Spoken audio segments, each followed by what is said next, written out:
বড়দি গো, সে আমি জানি, আমি দেখেছি। থাক মামি, আর তোমাকে এখন দেখি কাজ নেই। আমি খুব খুব টায়ার্ড হয়ে গেছি, এখন আমি বিশ্রাম করব। তোমরা যাও এখান থেকে। কি হেক্টিক জার্নি! সে কি এখানে? কোন ধ্যাত ধরে গোবিন্দপুর থেকে। আরে এসো। ও এ ঘরে কেন ঢুকলো? কেন? ও তো এই ঘরেই থাকবে। তোর বর পায়েল। না,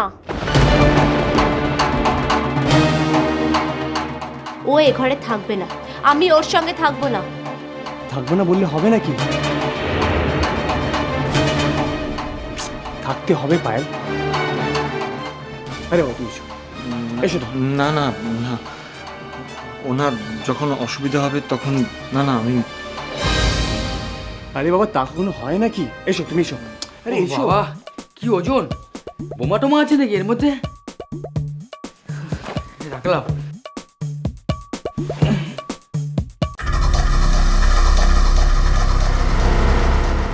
এই, এগুলো এখানে ঢুকিয়েছিস কেন? হ্যাঁ, এইসব নোংরা জিনিসপত্র সরা এখান থেকে। কি করছেন? কি কি করছেন? এর মধ্যে সব খাবার জিনিস আছে, সব নষ্ট হয়ে যাবে। কেন? কি খাবার আছে ওতে শুনি?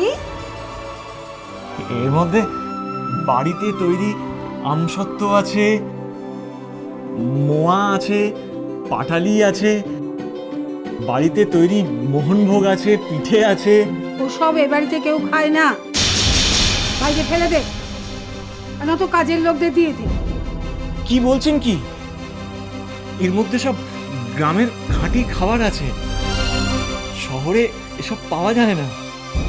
আর তাছাড়া কাকিমা, আমার কাকিমা বড় যত্ন করে এসব পাঠিয়েছেন। থাক থাক, আনহাইজেনিক জায়গায় থাকে,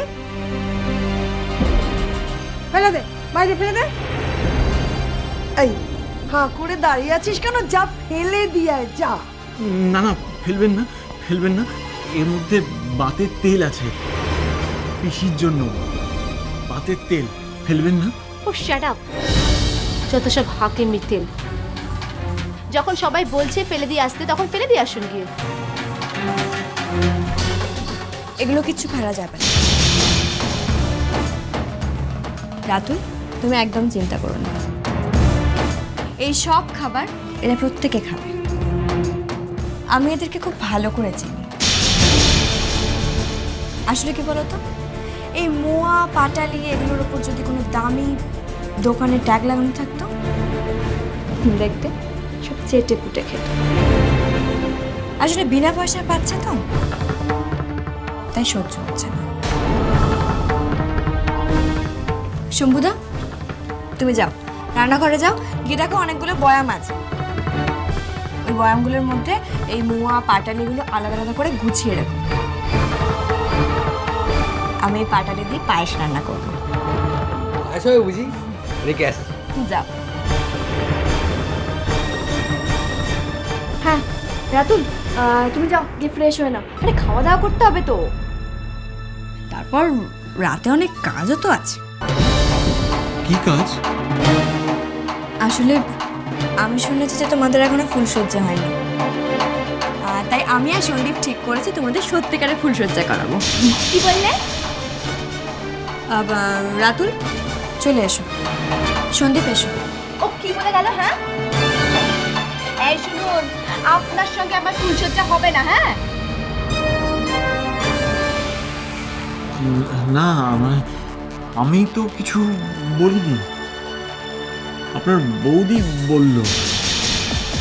আসলে মানে আপনার সঙ্গে ফুলসজ্জা আমার খুব ভয় লাগে। কেন শুনি? না মানে আপনি তো পুরো ম্যানিটারের মতো। মানে? হ্যাঁ, ওই ক্যানিবলদের মতো আপনি। ওরে বাবা, ইংলিশে জানেন দেখছি। হ্যাঁ, ওই ওই অল্প বিস্তর জানি। রাতুল, তোমার চা দিয়েছে, এসো। হ্যাঁ যাই। হ্যাঁ যাই। ওই চা চা চা দিয়েছে তো ডাকছে, যাই।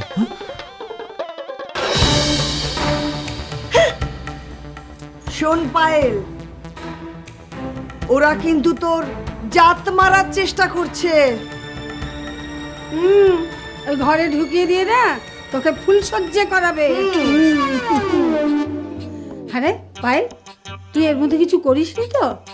ওই আর কি, ওই স্বামী স্ত্রীর সম্পর্ক এইসব। তুমি কি পাগল পিসি?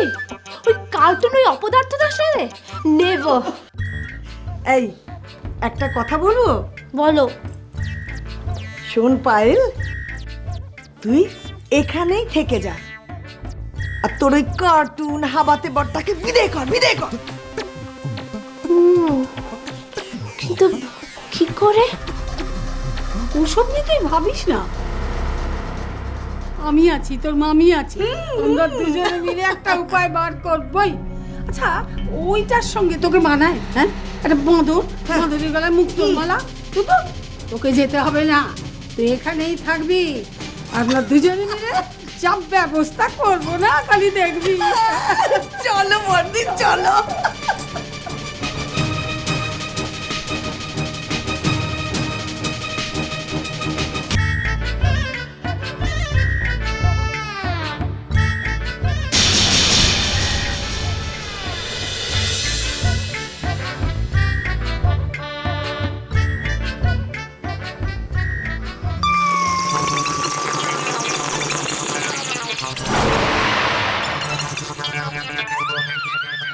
কি ব্যাপার, কি এইভাবে খাচ্ছ কেন?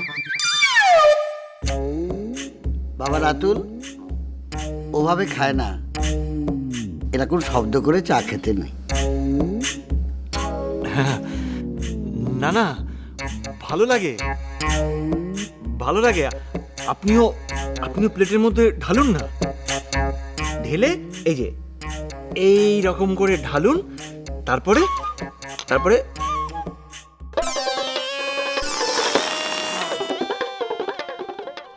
এরকম করে লম্বা করে টানুন, দেখুন খুব ভালো লাগবে। খান খান। ও বাবা, বিস্কুটও দিয়েছে। এই বিস্কুটগুলো আমি চায়ের মধ্যে ভিজিয়ে দিলাম। হ্যাঁ, ভিজিয়ে দিই।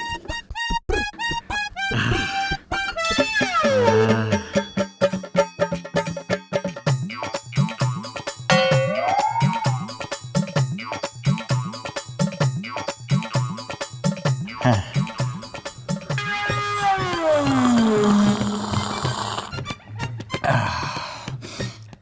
এই দেখুন, এই দেখুন, এতক্ষণে বিস্কুটগুলো চায়ের মধ্যে ভিজে ফুলে বড় হয়ে গেছে। হ্যাঁ দেখুন, এবার এটাকে আমি চামচ দিয়ে খাবো। একটা চামচ দেবেন? আই টাপুর টুপুর হয়ে রই